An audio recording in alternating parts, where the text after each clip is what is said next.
Ladies and gentlemen, hello and good morning. This video here takes us back to 1992. So hip-hop hooray, ho! Which also explains the footage quality.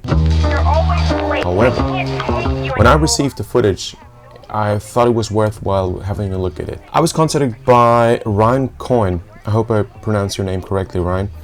And he was part of the St. Joseph crew. They won a couple of championships. They were actually a very good crew, and a crew with a lot of history, as far as I understand. And the interesting thing that occurred to me is, what is the difference between the technique they had back then in 1992, and this is when I started to row, and the technique we have today, or the technique we find we are being taught today, and it may not make sense.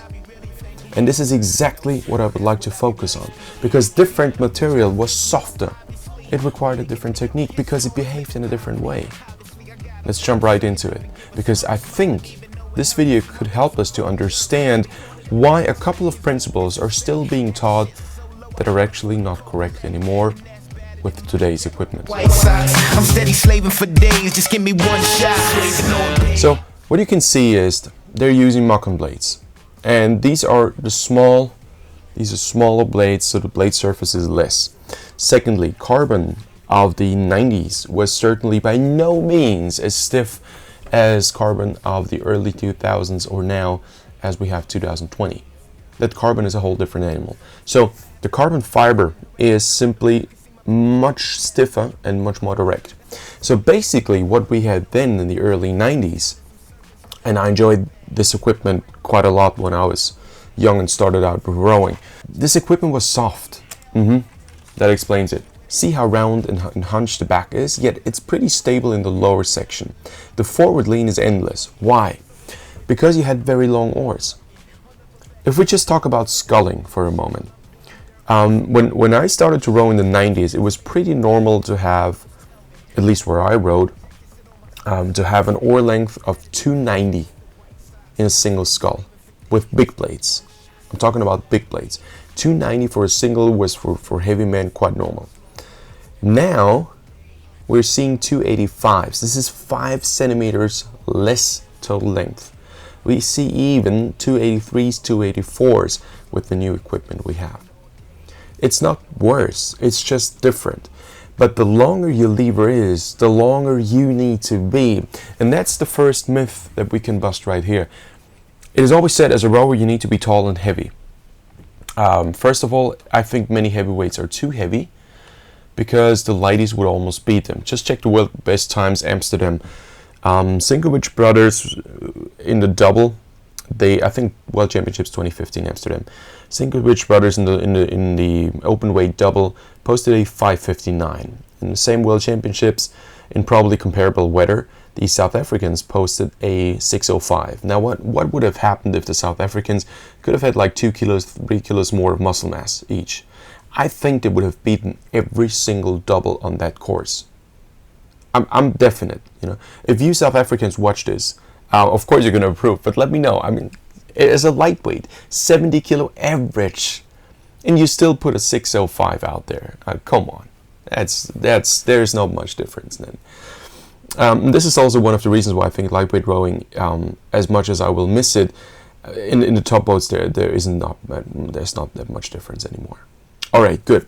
Now the second thing, do you need to be tall? Yes, if you have a long lever like these guys have, you need to use every centimeter, every inch you can possibly have as outreach forward lean, because you have such a huge thing to move.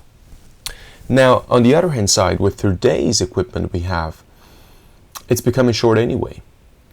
So today height is not that important anymore. Standard East German measures of what a rower should look like. I think it had to be 2 meters. If you were just below 2 meters, you were not considered to be a rower. Or was it 190? I don't know anymore. So there were actually cases I heard of by former East German rowers who told me, yeah, I was 1 centimeter too small. This is why I didn't make the national team. They did not care how fast you were. This is how stubborn you could possibly be. And then you get guys too, 183 like the Sinkoviches, and just beat the hell out of everybody in sweep and in sculling. So what's going on with height? 2 meters? I doubt it. I absolutely doubt it. So Back then in the 90s, you had to be tall. And you can see this right there. Next myth we can bust right now. How hard should your catch be? A very important question. I get this so many times that athletes tell me, yeah, my coach always tells me that I should be hard and aggressive at the catch and blah, blah. Absolutely true for the 90s, 80s. Whenever you have soft equipment, you can load the catch as much as you want. Why? Watch what happens. The oars bend endlessly. The footage is not good, but I can see it here on the screen. The way rowing worked in the 80s, 70s, 60s, 90s, until the equipment became stiffer, was that at the catch, when you put the blade in the water, it would, the shaft would just bend like crazy. You just load it up, whoop, and you would get these nice images. Some of you may remember where people are at the catch and the oars just bend endlessly. It's completely crazy. You think it's going to break? No, it's just soft enough. And therefore, you can load the catch as much as you want because nothing's going to happen. The force, and that's important biomechanically to understand. If you apply a lot of force at the catch and something is soft, the energy doesn't travel back into your body because the energy is then transferred into bending and motion of the shaft. So that's not a big problem. It's stored in the oar. The energy is potential energy, kinetic energy, then it's turned into kinetic energy, and it's like a whip throughout the main drive. Whoop! This thing starts to work like a whip and propel the boat nicely. And this is why a long finish is completely useless. This very soft material, you can see it right there. They're almost upright at the finish. Why? Because it's working like a whip anyway. Why should you lean back? You can't load these oars with any more potential energy. It's just not there. However, with stiff equipment we have today, if you play the same game, and this is the big tragedy we see, that some coaches still teach this. Why? Because they were brought up this way but forgot that the equipment has changed. If you have stiff equipment, the energy isn't stored in the oar because it's so stiff. It likes to be transferred into boat motion immediately. However, you can accelerate something as heavy as a boat in the water with huge hydrodynamic resistance in front of the bow. A boat is a displacer by definition of a hull shape. So like any cargo ship on the sea, it's the same principle. A light 14 kilo single scull is just as much as a displacer as a huge cargo steamship transporting containers across the ocean. So you cannot accelerate something endlessly quickly in the water. It just doesn't work. So where's that force going to go? It's going to go right back into your body. And this is why we see stiffening up of shoulders and everything, because you apply force, it comes back, you're going to handle this.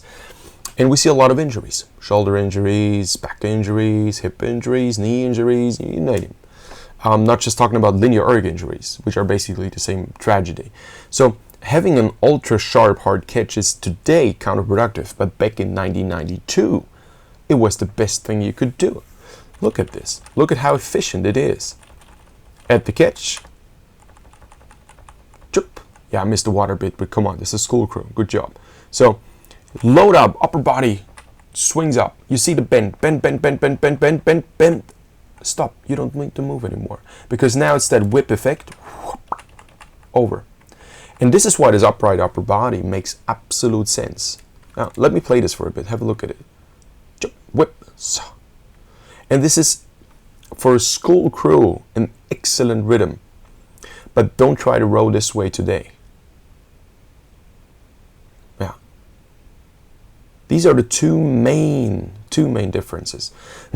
Are there technique issues we could have a look at? Of course, certainly, always. You could, for example, see a bit of miss of the water here at the catch. Chip. So it took them too long to unload their oar handles. However, the precision of blade work is actually quite exceptional. And you got to consider, in the 90s, not everybody had a video camera, at least not in Europe. So filming this crew must have been done for a reason, because it was a good crew. And just looking at this precision in there, load up the oars, and then that finish. Ryan, it must have been an absolute pleasure to sit in that boat. Absolute pleasure. Beautiful, absolutely beautiful to watch. Yeah, now you can see the race pace. Load, load, load, upright, that's it.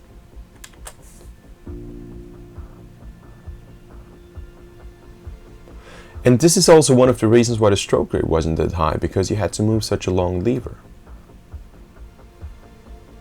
What you can see here, this guy in a green shirt is feathering with his outside hand. Some people say you shouldn't do this. I don't like to do it as well, because I like to stabilize the oar with a stable hand, just going like this. My fingers slightly attached to the handle anymore, and just only rotate with the inside hand. But it really is a preference. There are very, very good sweep rowers rotating with both hands, and it works as well. Let's have a look at them. Yeah, you could load the back. You can see that there is no visible sign of overloaded bodies. It just isn't there. It's a very strong, composed posture, and these guys are not hulks. These are schoolboys. These are not massive bears. It's just schoolboys, and the equipment did not overload them. It's just, for me, beautiful to see. Oh yeah, watch the stroke guy. Whoop, load up, load up, load up, load up. Ooh, bend, whip effect, over. Excellent. It is the most efficient way you can possibly row this boat. And it's not just the oars that were soft, the riggers were soft, the boat was soft. Yeah, nice front shot. And interestingly, the world best times, of course, they have improved.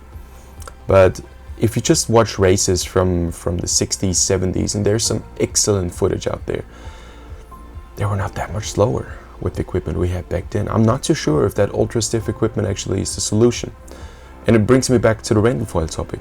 I think the reason why equipment became stiffer is because the blade design itself was not good. Because that it would always move around at the catch up and down. And with the random foil, it stopped from moving up and down.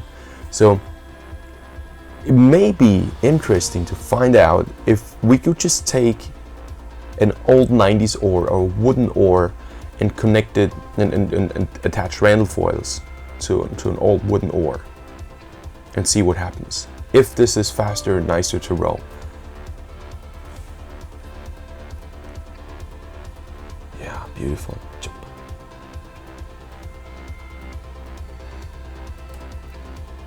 Very nice to see this. And you can also see the precision in the blade work. For me, it's a study. It's a travel back in time when I started to row. These were the boats I saw all the time. You know, I started out in Vienna, and one of the first things I saw was that Austrian lightweight men's quad. They became world champion, I think, 3 years in a row. And this was for me the reason why I started to row. I heard the sound, I saw the boat, and I was a little overweight 10-year-old boy on the shore. And I said, whatever it takes, I'm going to be in some type of national lightweight men's squad. I will. Yeah. Beautiful, beautiful.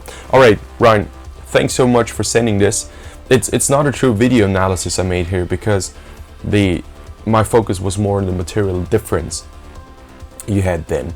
But the way you rowed is just excellent. It's just truly excellent. It's beautiful to see this, and the most interesting aspect for me is certainly the difference in material and how the bodies were affected.